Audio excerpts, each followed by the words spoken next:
man in the chair, seasoned journalist, news hound, a man who believes in punching up, not down. This is the Situation Room, the only way to start your day. Good morning and welcome to the second hour of the Situation Room this Thursday morning, 13th day of April 2023. Ndu Oko is away this week. It's Eric Latif and CT Muga. We are now live on KTN Home as well as being live on Spice FM and also being live on YouTube and Facebook. We are live streaming the show. Spice FM on YouTube, Spice FM on Facebook. Welcome, everybody. We have a guest joining us. We've just heard from the news. Dennis Aseto telling us about, Jubilee and the Jubilee Secretary General speaking, and then the UDA Secretary General speaking regarding the constitution of the 14-member committee. Each side of the coalition nominated 7 people to join this 14-member bipartisan committee. Among the people nominated by Kenya Kwanza is Adan Kenan, the Member of Parliament for Eldas constituency. Interestingly, Adan Kenan was elected to Parliament on a Jubilee ticket. He is on the Kenya Kwanza side of the lists of these people. And this is what the question is. So, has Adan defected to UDA? Has Jubilee allowed Adan to get into an agreement with Kenya Kwanza? Adan Kenan is our guest this morning. Mheshimiwa, good morning. Good morning, viewers. Karibu sana to Kenya's biggest conversation, the hot seat of the Situation Room. Asante sana. Just to get into the conversation, listen to today's proverb from CT. The proverb is from Mali. The proverb is from Mali. If it is not a boy, it will be a girl, says the fortune teller. Well, as long as you don't have a stillbirth, that is the obvious thing that we expect. It's common sense. It's common sense, yeah. It's common sense. If it's not a boy, it's going to be a girl. Yes. So what do you think this proverb is saying? I mean, because this is so obvious that you wonder, how is this a proverb? What's the message here? It's common sense. Of course, it does not take into account some of the new challenges on relating to gender identities and other things. It's an obvious. At the time when people did not have access to scientific oriented birth-related issues. So at that time, that proverb was applicable. But I think today you can redefine it and give it more perspective in line with the new scientific. If it's not a boy, ask it what it is. You see, at the center of this proverb, there's a fortune teller. The fortune teller is supposed to be this, they call them soothsayers. An abi, somebody who can see far into the future and tell you things which, ordinarily you wouldn't know. Now, when the soothsayer tells you something this obvious, then you have to ask, of what use is this soothsayer? Why am I paying you? Why? What do I need you for when you're telling me what I already know? So do you think the proverb then is just mocking the soothsayer and the truth tellers? Yes. There are people who give themselves positions in life that are larger than reality. And sooner rather than later, reality will come knocking and it will confound the very thing that you're saying. Yes. Kujifanya unaweza tabiri na kuna kitu. Yes. You're just telling us, I mean, if it doesn't rain, it doesn't rain today, it will rain this week. This week, yes. And then if it doesn't rain this week, this month, so, I mean, okay. What are you telling me? What are you telling us, really? Glorification of an obvious, scenario, isn't yes, it? Yes. And this is supposed to be somebody who can see into the future. Yes. And they're telling you the obvious. So. Mheshimiwa, before we get into the politics of the bipartisan talks, there's something that happened in Parliament yesterday, which, in the context of the 2010 Constitution, is historic. Professor Kithure Kindiki, the Cabinet Secretary for Interior, entered the floor of Parliament and answered questions from members of Parliament. And we were asking ourselves when we were looking at this, you've been in Parliament since when again? 97. Since 1997, you've been in Parliament. You were there in the old Constitution, you were there in the new Constitution, you were there in the 11th and 12th Parliament, when we saw ministers only appearing before committees. Now here the 13th Parliament has brought them before the plenary. What's the difference?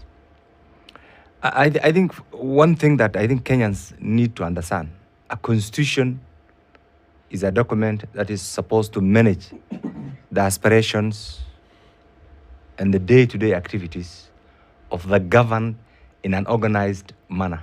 It's not static. It's a very dynamic document that is supposed to reflect what we do in an organized manner. That's why I call it constitution. What happened is the current constitution actually is an amalgamation of the Westminster model and the American model. And there are certain things, those of us who are there then said 10% of this particular document was lethal, was very bad. But because of the rush and the manner in which the culmination of the passing of that particular document came about, we have realized since the promulgation of the August 2010 Constitution, there are certain things that have become almost very difficult, extremely difficult. Like in Parliament, we have had instances where chairs of committees were answering difficult questions on the floor of the House on behalf of the Kenyan people through their elected representatives. And yet we realized that members of Parliament were setting up themselves and they were not giving correct answers, first to the members and two, to the taxpayers. So even in the last Parliament, all of Parliament, there was an attempt to introduce this. But I think later on, it didn't work. So this is part of the domestication. And ultimately, this will lead to some sort of constitutional changes so that we have, we sort out the bits that did not completely conform to either pure presidential system or the Westminster model, because there was that bit of confusion. So for me, what I see is part of the service delivery. We wanted to do it in the last Parliament. I think something, and even something happened that didn't allow that. So I think this is the best way, this is the best thing actually for members of Parliament first. Because you are a member of Parliament, you have been asked intricate and very difficult questions relating to security. Yet what you are given is maybe the fourth layer or the fifth layer. Security is very sensitive. Yet the members expect you to be fully conversant with that particular topic. And the mandarins in that particular domain don't want to entrust you with the whole thing. So you are in a mix, you are in a fix. You have to deliver, you are the chair. You do not have the full information. The members expect, the member, first of all, the owner of the question expects, or the entire Parliament expects, or the public expects. So it's because of this that I think that has given birth to this reality. In any case, the end goal is service delivery. And what Professor Kindiki did yesterday was a pace setter, was a very good approach. I saw the kind of questions. I was there the first time. And even, it was the first attempt. And even the second attempt will be very good. And I'm sure the Kenyan public will enjoy this. But then, to what effect do actually, what is the expected result of having a minister answer those questions in a limited time span? It's all over. It's consistent with the international trend. Whether we have a Westminster model or a presidential system, or whenever a non-parliamentarian or a parliamentarian who is who has executive duties, who has executive duties assigned, that is the trend. It has to be assigned. It has to be assigned. There has to be a time limit. Otherwise, you'll end up being what is called filibustering. Filibustering in our contest. Kenyan constitution doesn't make sense. So I think the time limit, the timing is proper. This is the first time. Maybe ultimately this will again lead to some more amendments to further domesticate what is intended actually to be achieved by having CSs coming to answer questions. But it's a relief for the members of Parliament. You see, what I'm asking is, with a committee, when a CS has been summoned by a committee, there's sufficient time for members of the committee and other members who may be invited or may come before the committee, other members of Parliament, to ask questions and ask follow-up questions and ask for further reports, and the CS can say, I'll bring a further report next week or something like that. That is still there. So that is still happening. Yes, so the CSs will still, there are questions. There are many, two different ways or three different ways of answering. One is a member can ask a question that requires a direct answer on the floor of the House. You can also have an investigative question refer to the committee where the minister or any other concerned public officer will answer through the committee, and the committee will generate a report that will come to the floor of the House. So it depends with the way the question is designed. So that approach is still there through the committees. This is just, yes, it's still there. Yes, questions will be referred to the committees, The committees will prepare a report. If they want a clarification, the committee will call the minister at the committee level. And the committee will generate a report. Equally, if a member wants a direct answer from the CS, then you can do it the floor of the House. So it depends what that particular member wants. So what the question that we were asking ourselves early on in the morning was, okay, when all this has been done and you have a report and you've understood what was asked and what was responded to, then what? I think you need to understand the workings of Parliament. Parliament works, first of all, through committees. Yes. Issues can be raised on the floor of the House. Yes. That requires response. Yes. The CSS can come direct to the floor. There is a special designated area. Respond to that question. A member can ask a committee, a question through the committee. That requires a bit of investigation. So the committee will interact, will call the relevant CS, get the answers, prepare a report, bring the report now to the House for debate. So it depends with what the member wants. Like what was asked yesterday were all security-related issues. Yep. Some of them were very urgent. And the minister did fairly well. And I think it was an experiment. We'll see how the next CSS respond. And ultimately, by the end of this term of Parliament, or in between, there's going to be some sort of review. And that review, again, will culminate maybe whether we're required to make further statutory amendments or even conform. Sometimes we have to be very creative and even expand our horizon of thinking. Because for our people, for the Kenyan public actually to get value for their money, we must also be very creative. This governance requires creativity. Yeah. I'm just wondering whether it's theatre. If you look back into your first time in Parliament in 97, or in 202, or in 207, if you look at those three parliaments, ministers used to come from Parliament, and then there'd be question time. And a member would, so time for question time, Speaker says, Member for Elders, Mr. Speaker, I rise to ask question number XXX on the order paper. Minister stands up and says, Mr. Speaker, I rise to respond. Mr. Speaker, and they read the answer that you asked. You either follow up with a question or two. Did you actually get value from that? Yeah, you see, now you're questioning the whole essence of having a representative parliament. At that time, we had the old constitution. Our old constitution actually was a product of the British Westminster model, where ministers used to be members of parliament. But right now, we have ministers are not members of parliament. And yet the same services are required. These are some of the teething problems of the current constitution that ultimately we must sit and reflect on as Kenyans and say, what do we need to do in order to bridge the gap? But for me, as long as we have representative democracy, responses to parliamentary questions by members of the executive, whether they're in parliament or outside parliament, will be a reality. So this is something that we have to think about. Let's see how it goes. And I hope by the end of this term, we'll have settled for really what we want as far as that question is concerned. You remember some people are proposing even a mixed model where we have members of parliament doubling as CS, but it's not provided for in the current constitution. Yeah. So let's see. It's not cast in stone. It's something that at the end of this time we'll be in a position to say, did it add value? Did it lessen the burden on the taxpayers? Did it contribute to the efficiency in which, in the way members of parliament actually handle parliamentary issues? So there'll be a lot of questions that will be answered at the end of this trial period. And the first thing that I can say is a relief for members of parliament. Because as an individual, I wasn't very comfortable having members of parliament actually answering questions on behalf of the executive. Yes, it wasn't a very good idea. But again, we had no other option. It was the only way. It was the only way. Okay. Let's move into now the conversation about bipartisanship, all right? So in those parliaments that you sat in, initially we had government and opposition in parliament. Now we have majority and minority in parliament. None of them, majority, minority, it doesn't mean government and opposition. Minority here could be the person, the executive could have the minority in parliament. But now, in those times, you sat in the IPPG of 1997 that looked at, the next election, how to manage our elections.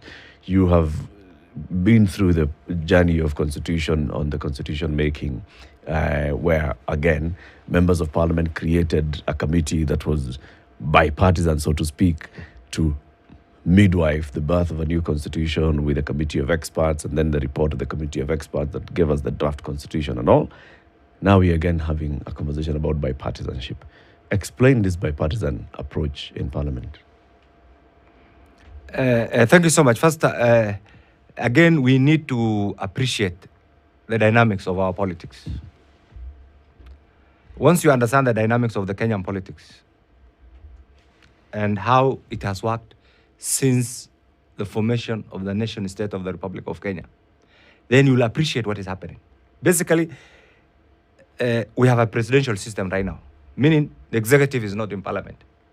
That is the essence of the current constitution. That's why we have a majority and a minority. And it's true that you could end up having, you could see a scenario where there's a president who doesn't enjoy an absolute parliamentary majority. Yep. It hasn't happened yet in Kenya, but it happens once in a while. That's why there's room for coalition making. That's why there's room for alliance building. That's why there's room for cooperation and many other things. It could have happened this time. It could have happened this time had the numbers not... Yes, it depends now. Yes. The Kenyan public, the decision, ultimately the decision makers are the Kenyan public.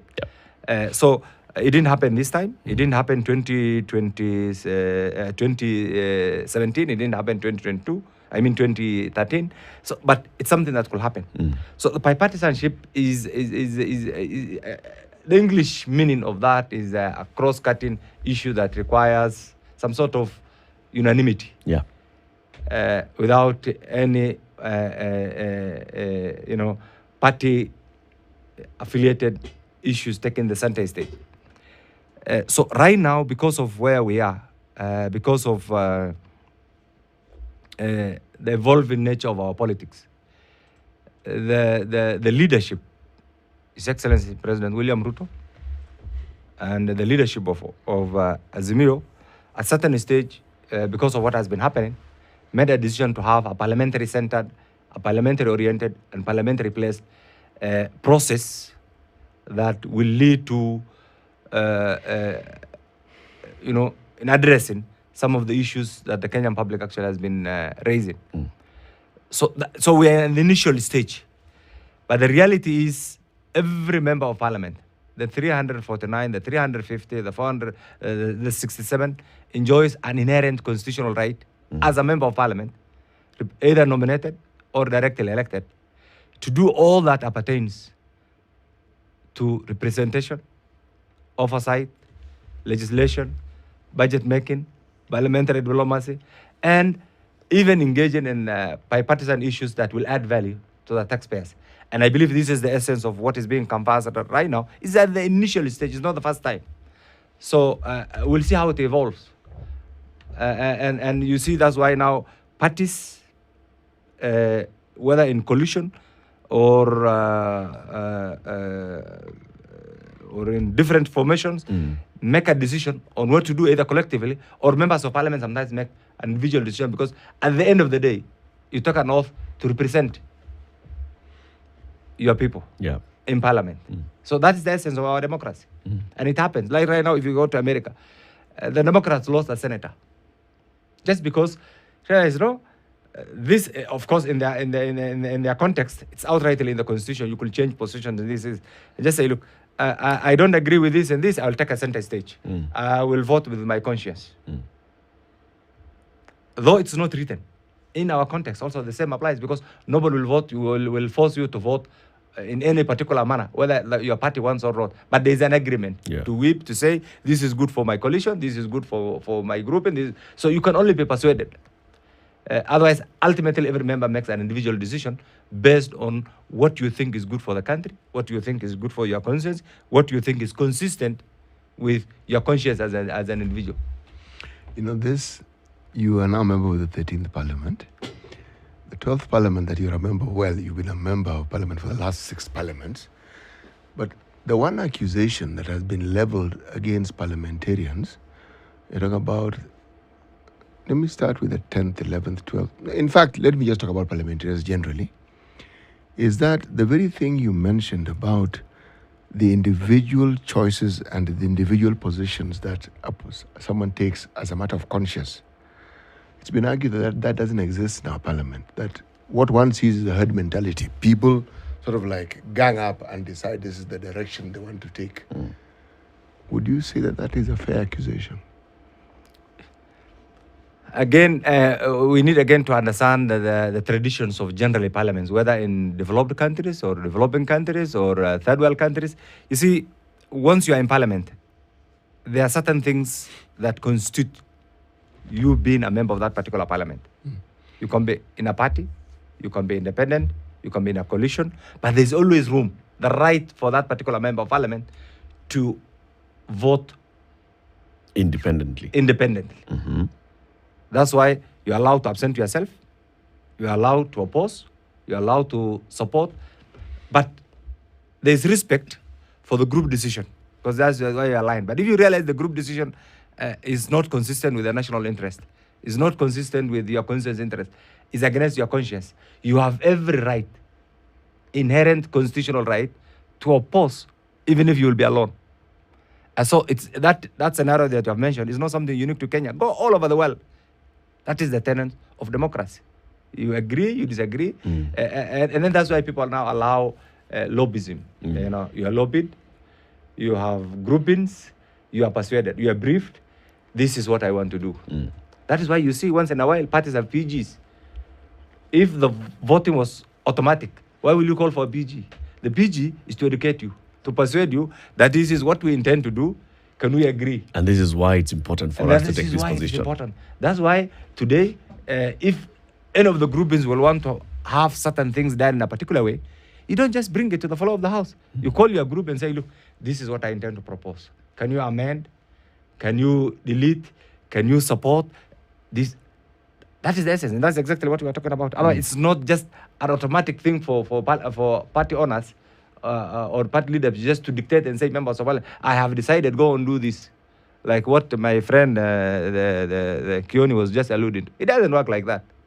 It doesn't work. Like, no way to work like that. You don't just go to the village, carry something and say, I've given instructions to every member of parliament will decide what they want to do. It doesn't work like that. You see, I can understand that from the context of voting. You know, when you're making that decision on a certain motion or bill or decision that needs to be made by parliament. But now, when it comes to formation of, let's say, a bipartisan committee, now we have seen the way that this one has gone. Azimio, together as a coalition of the various political parties, sat down and they picked 7. Kenya Kwanza, together as a coalition of political parties in the Kenya Kwanza coalition, or the pre or post-election agreements, sat down and they picked on the 7. Now, the cross-cutting issue, that's where now we want to discuss this and we want to understand. You are a member of Azimio, which is in by being a member of Jubilee. But now you attended a parliamentary group meeting. Did you attend that meeting of Kenya Kwanza? Continue your question. You attended a Kenya Kwanza group meeting. Kenya Kwanza names you as one of the members in their list of 7. So what was the thinking of Kenya Kwanza by naming you? Had they called you before? Had they persuaded you, no, you come and be one of us?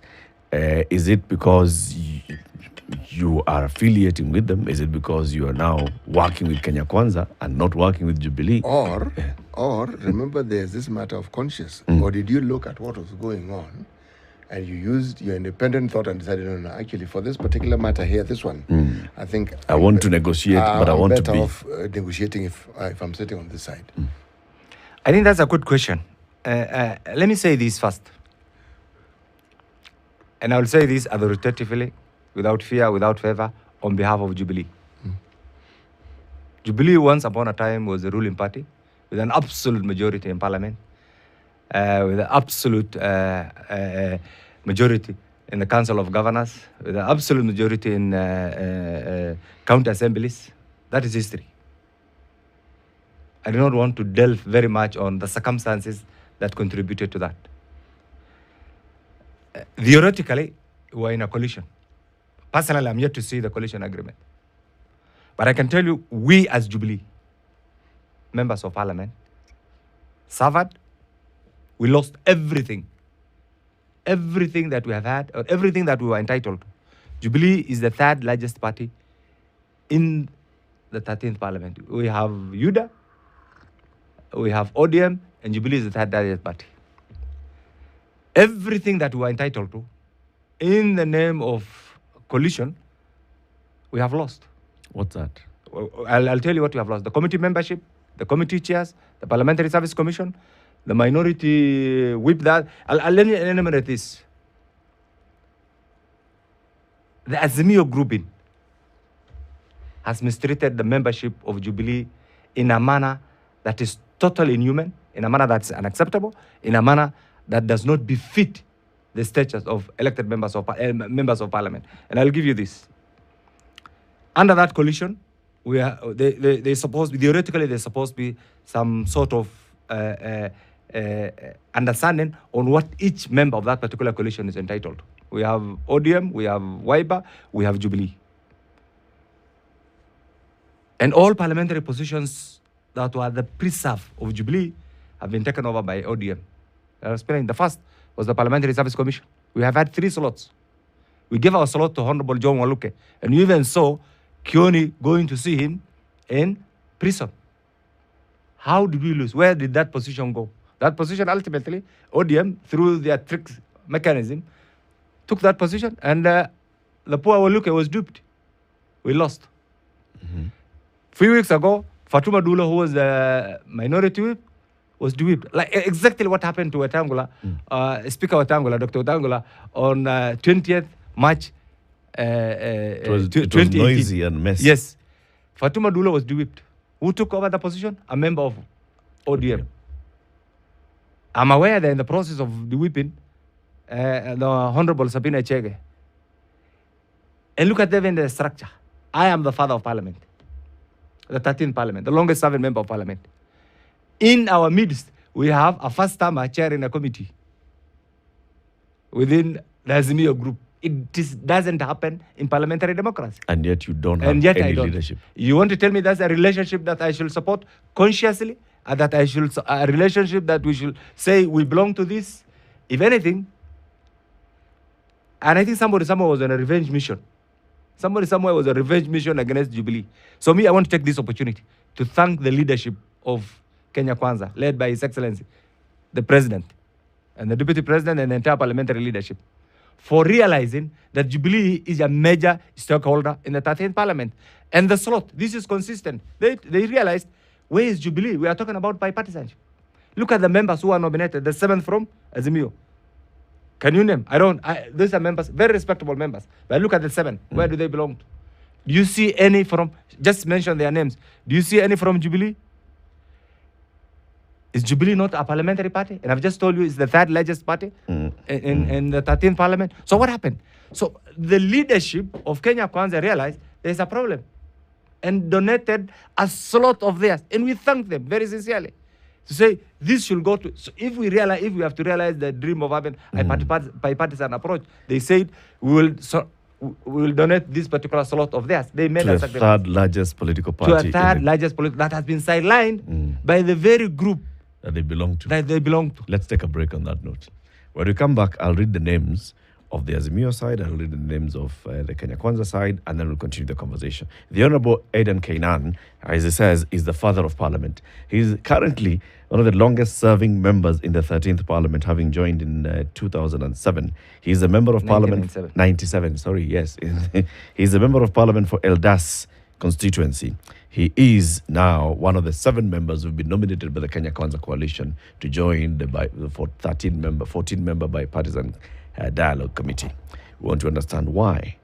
Have you subscribed to Showmax Show?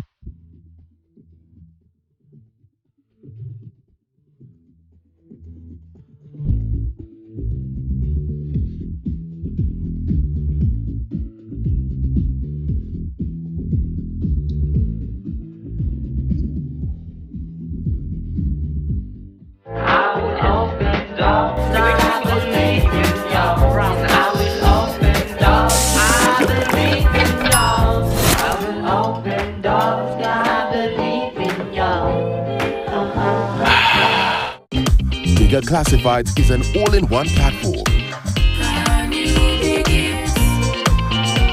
find jobs, buy and sell motor vehicles or properties, to pay tributes to the special people in your life. www.digger.co.ke, the one address in Kenya that everyone loves to visit. Digger Classified.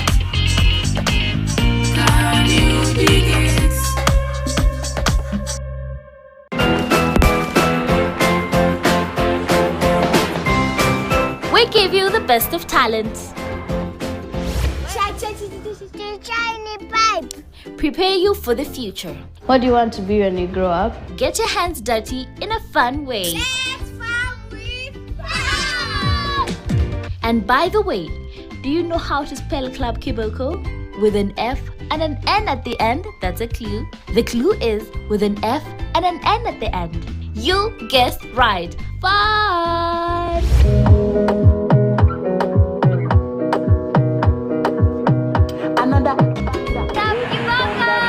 Calm down, yo, this your body, it puts in my heart for lockdown, oh lockdown. His legs are huge, as for the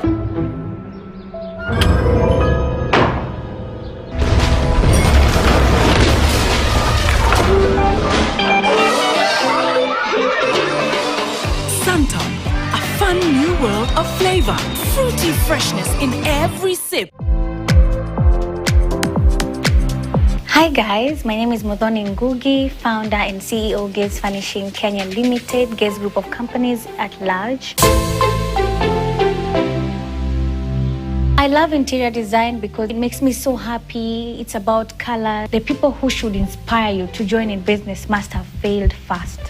Don't just go for the rosy ones. Ask them what was your lowest point and how did you come out of it. As I get to work and make money, I also do something that I love. Catch my story on Thursday at 7:30 p.m. on KTN Home. This is Millennial on the Move.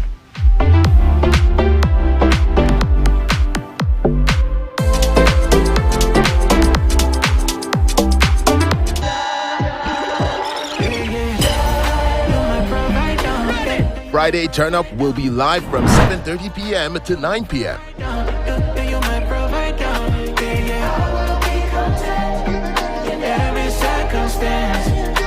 Great music by DJ Sean K.E., pure talent, word, and so much more. Turn up for the best of this with Ben Psycho and Nyawira. Please listen to me, Father. I pray to you.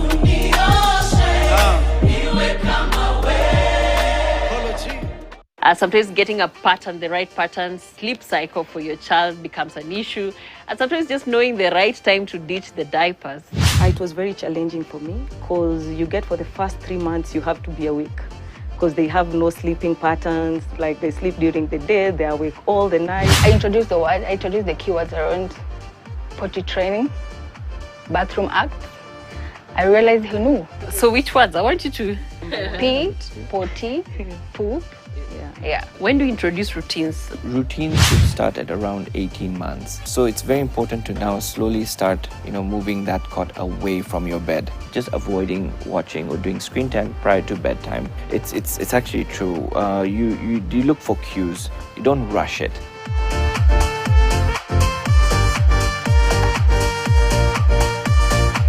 Told us, you feel that Jubilee has basically been mistreated by the Azimio coalition.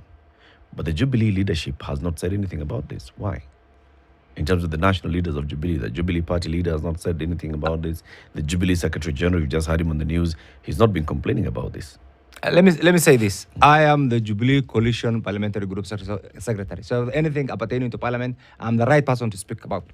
And this is why I'm talking about the same. Kioni doesn't understand what is Kioni is and you remember now that we have even the party general has a problem right now which we are trying to sort out. I don't want to delve very much in that, but what I can say is we are happy with the slot that has been donated to us by the leadership of Kenya Kwanza as a result of our strong presence in the 13th Parliament as the third largest party, we just alluded to. And therefore, our role if Azimio wanted to assume that we don't exist. Somebody else has realized that we are a critical component, major stakeholder in the 13th Parliament, and therefore our role in the Bipartisanship Committee will be critical. To that extent, we say thank you to the leadership of Kenya Kwanza, led by the President and his deputy, and the entire leadership of Parliament, both the Senate and National Assembly. And we ask our colleagues in Azimio, for how long will one rely on deceitful, creative imaginations that has been the hallmark of their political career? Which, honestly, if you look at this, look at what has happened to all the past. That's why I was mentioning to what happened to the Right Honorable Speaker, Dr. Moses Wetangula, on 20th March 2018. He was the leader of the minority in the Senate. Yes, he was ejected unceremoniously. Look at what happened to Kingi. Look at what happened to Mudavadi. Look at what happened to everybody. So what we are going through right now is consistent with what happened to many other Kenyans. And for us, we will not take lightly. We will not sleep. We will not allow them actually to step on us. We will insist on occupying our rightful place in the 13th Parliament and within the Kenyan public. That is why, proudly, we will work with the government of the day. Whoever doesn't feel comfortable, then that is your business. We have no apologies to make. Jubilee has made Jubilee Parliamentary Caucus has made a deliberate decision to work with the government of the day. We're still members of Azimio, but we have a problem. We have made a pronouncement that there's a problem in Azimio, and we'll sort it out legally. There's a legal mechanism, which we'll sort out very soon. But for now, because they have failed to appreciate our existence, they have failed to give us what we are entitled to. They have subjected our membership, and I've said this, what has happened to Honorable Waluke, we lost our PSC. Where is the fairness? They went to Honorable Waluke in jail, gave him a letter of nominations, and behind the scene, they nominated their own person. Where is that coalition? Where does that leave that particular member and Jubilee by extension? They did the same to Honorable Fatuma Dulo, a great lady, among the few women senators actually in the Republic of Kenya, a lawyer, a highly experienced person. Just whipped her just like that. Her position taken by ODM. Right now, they are proposing to have Sabina Chege removed, and we will resist. And I want Sabina to appreciate wherever she is. We will resist. We will not allow Sabina Chege to be booted out the way they have done to this. In Parliament, fortunately, in the National Assembly, the standing orders are slightly different. We will resist. That position belongs to Jubilee. That position belongs to Jubilee. And Jubilee has donated that position to the Honorable Sabina Chege. So whatever creative imagination that they have there is theirs. So Sabina Chege, wherever theirs, we will meet on the floor of the House and we will oppose whatever intention that they have to remove the Honorable Sabina Chege. On these other things, I have alluded to this. Jubilee has been mistreated. The only thing remains right now, shall we be silent and wait to be mistreated further? Why would you be silent and let their structures? Have you raised this within the structures of Azimio? The structures have failed to address have you raised it with absolutely at the highest level. What's that level? Consistent lies. What's that level? What have you actually raised? At the highest level. I do not want to mention names. The highest level is the council. We have raised at every level that what Jubilee is being subjected to was not fair, was not consistent with even what we had said we'll do as a group. And therefore, we have made a conscious decision that will not be bound by what they think. And I can tell you, majority of Jubilee members are not even invited to that purported PG in Stone Abbey. Can I ask a question? Yes. Mheshimiwa? Yes. If there's that level of disgruntlement in Jubilee, why doesn't Jubilee just leave Azimio? That's why I say it's a process. We have made a pronouncement. It's a process. We are in the process. We are still in Azimio. We are in the process. We'll invoke our post-election rights, and at an opportune time, completely exit Azimio, because I personally don't see any benefit. Yes, and I'm sure majority of our members also don't see any benefit with being a member of the Azimio caucus right now. Yes. Mheshimiwa, I want to ask this on behalf of the many. I'm sure you'll tell me there you are to go through the list of the 7 members from Azimio so that you know the unfairness. Let me give you the list. Yes. 1, Ledama Olekina. Which Senator party? Narok. Which party? ODM. ODM. Edwin Sifuna. Which party? ODM. Yes. Eno Kwambua. Wiper. Amina Mnyanzi. Which party? ODM. Malindi MP. ODM. Millie Odhiambo. Which party? ODM. Otiende Amolo. Which party? ODM. David Kosing. David Kosing, interestingly, that's a very interesting member also of that committee. The party, you know his party? What's his party? Kenya Union Party has just signed a post-election agreement with Kenya Kwanza. Kenya Union Party is Yes. the one by the former governor. Former of, governor. Of West Pokot. Yes, of West Pokot. Professor So even my Leonardo. friend Posing is also a donation by Azimio to a member of a different formation. And that member is there by right. So I'm not the only one. So that position was also donated to that party of the former governor, West Pokot. So you need to understand, of course, many people don't know that they have entered a So post-election. like you've said, so of the 7 members, 5 of them are Five ODM. of them. So where is Jubilee? Ask yourself, where is Jubilee in that? Even if they felt that they were the majority, where is Jubilee? The third largest party, listen from the 7 membership committee, and yet you want to tell us that we are foolish enough not to make a pronouncement on our rights. So that is the question that whoever came up with that list should have said they have a coalition. A coalition comprising of 3 major parties. First party, ODM. Second party, Jubilee. Third party, Wiper, in terms of their strength. Yeah. One party takes almost 80%.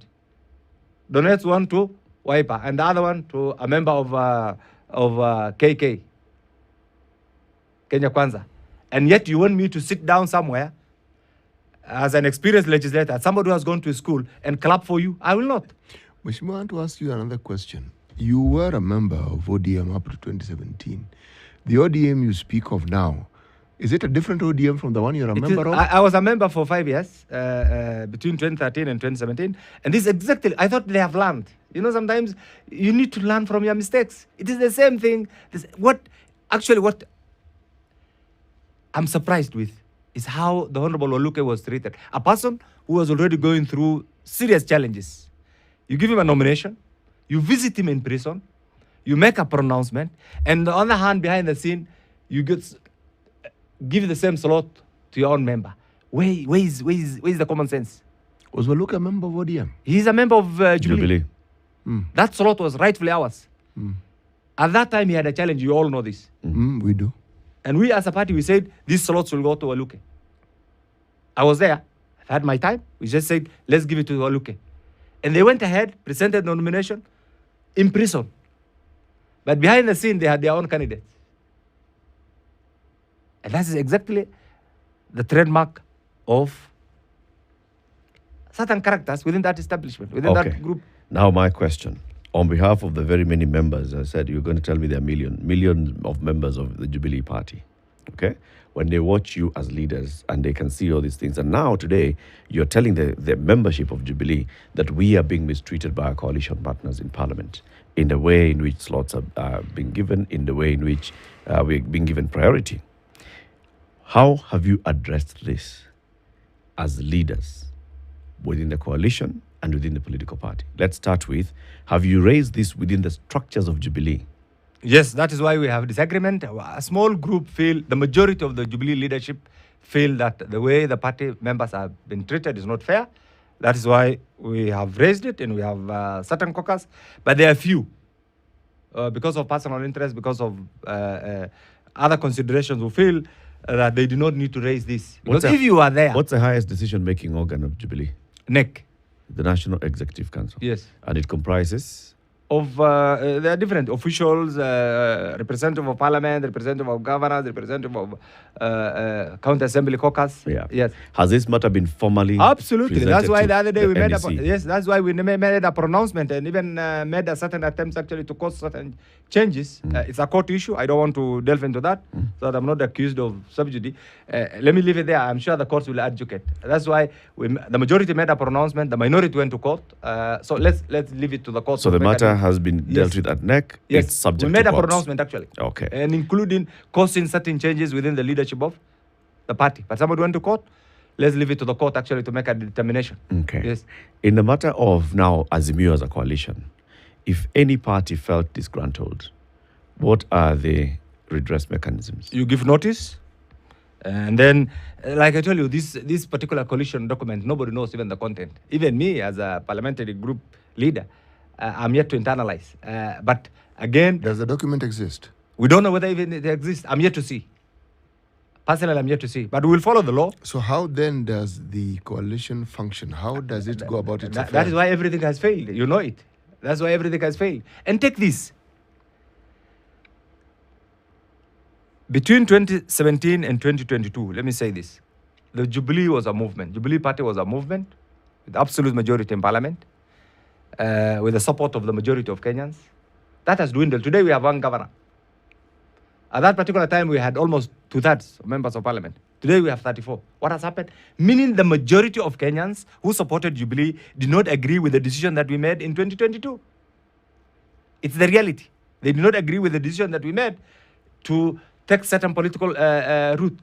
So right now, we have to retrace our footsteps and reconnect with the former Jubilee members and say, look, this is where maybe we may have made mistakes. Can we reconcile? And we are in the process of reconciling with the Kenyan public so that Jubilee takes its rightful place. Jubilee applies what is good for the ordinary people. And we reclaim our Jubilee heritage. And that is why today, proudly, I can say that if we have made a mistake, we'll be asking for an apology. We'll be asking for forgiveness from the Kenyan public at an opportune time. For now, let's see how the court issue ends. For now, we will participate as a fully fledged party, properly represented in parliament, in the bipartisan group, without the permission of our Azimio brothers and sisters. They have nominated their team. We wish them well.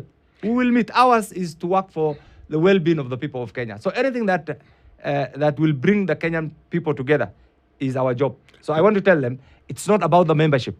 It's not about who is nominated. It's about what we are going to discuss and how that will contribute to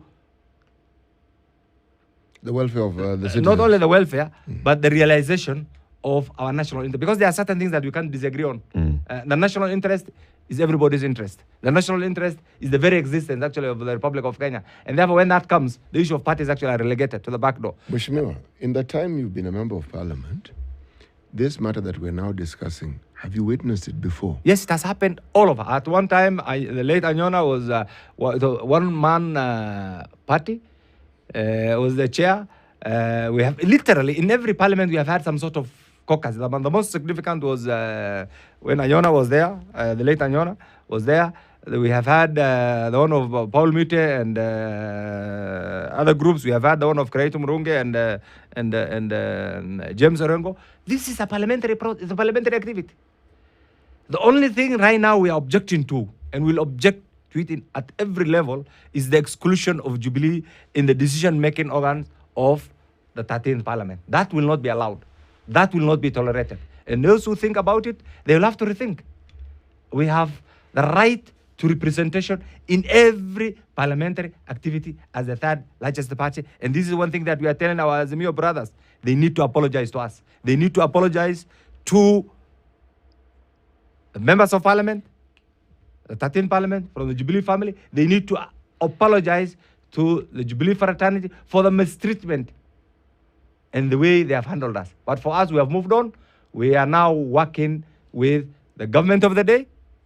We'll make a pronouncement. Yes, legally we are in Azimio. But consciously, Not legally we are in Azimio, but we have made a pronouncement that this marriage is not working. If they can make it work by being truthful, then we will see. But for now, it's not working. You'll be sleeping in a If it's not working, why will we be in a very abusive marriage where every morning somebody tells you don't exist? I don't recognize you as Latif. Who is this? Everybody, when you meet, you say, are you John?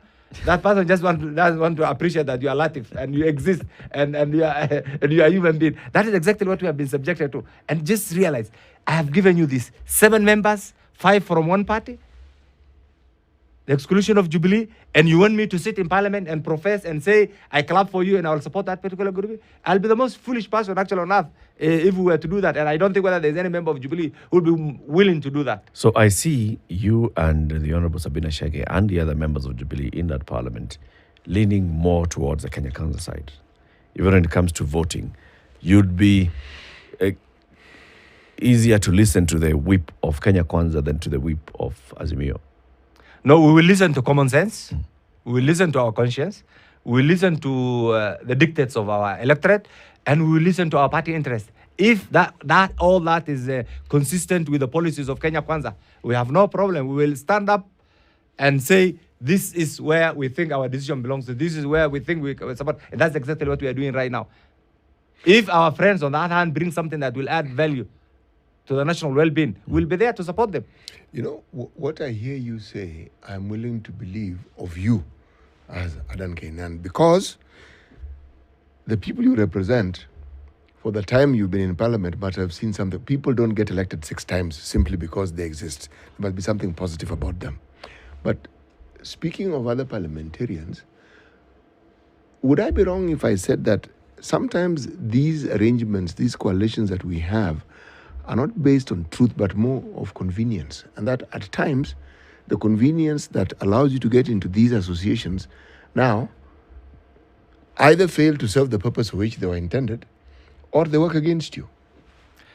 I'm sure what is the latest definition of politics? The art of the possible. And you can magnify that, the art of the possible. The art of the possible meaning, first, that art of possible must be anchored on certain particular truth, the law. The law and the national interest and your conscience. That's why politics is so dynamic, everywhere. In America, in the UK, in Israel, everywhere politics is so dynamic. That being the case, you must be conscious of what the taxpayers want. You must also be conscious of the realities of the time. That is why today, there are people who are still going around who don't believe that William Ruto is the president of Kenya. You will only exist in a state of hallucination. William Ruto is the 5th president of the Republic of Kenya, taken an oath of office, and you'll have just to wait for another time. If you don't believe in that, then you are a bad person. Because elections come and go. That reality must dawn on you right now. It's like, you can have dreams, but even dreams have certain even dreams come to an end. Come to an end. Morning will come. Morning will come. So the reality is, we attempted to have a presidential. We lost. William Ruto is the 5th president of the Republic of Kenya, and that reality must dawn on anybody who doesn't believe in this. That's why today we are saying you must also accept that there is Jubilee with 34 members. If you don't accept that reality, and you expect me to clap for you whatever stupid decision or unreasonable decision that we make, honestly, I'll be the most foolish person if I were to do that, and we will not. I will not do personally, and I'm sure my colleagues in Jubilee fraternity will not also do. So for now, allow us a space. You have mistreated us. We are giving you notice. We need an apology. Repent, not only to us, but to many other leaders whom you have mistreated. And all of them right now, God is very fair. Let me say this, God is very fair. Wetangula was booted. That was the making of the new Wetangula now, who is the Speaker of the National Assembly of 13th Parliament. Mudavadi was booted. He is now the chief. King was booted. He is now the Speaker. Adan was booted. He is now the CS. Defense. William Ruto was booted, is now, as the Minister of Agriculture, is now the 5th President of the Republic of Kenya. Who knows? Fatuma Dula has just been removed. Fatuma Dula will be something great. Something great is in the see her. Yes. Mheshimiwa. Sabina is the same. And so we are not worried because God is fair. Mistreat people, God will revenge on you. Be fair to people, God will be fair to you. This is why my message today is, please, for the sake of God, for those of us who are in that Azimio group, be fair to yourself, apply your conscience, stop misleading people, stop lying to yourself. Reflect and do what God loves most is fairness. Reflect on what our constituency actually appreciates and expect, that fairness and the right to everybody on whatever that you do. And that's what has been missing in that particular grouping. Kwisha. Adan Kenan, Member of Parliament for Elders constituency. He says he's the father of Parliament. He's the most experienced member of the 13th Parliament. He's been our guest this morning. Good morning, 8 a.m. Time for the news. Hi, Wycliffe.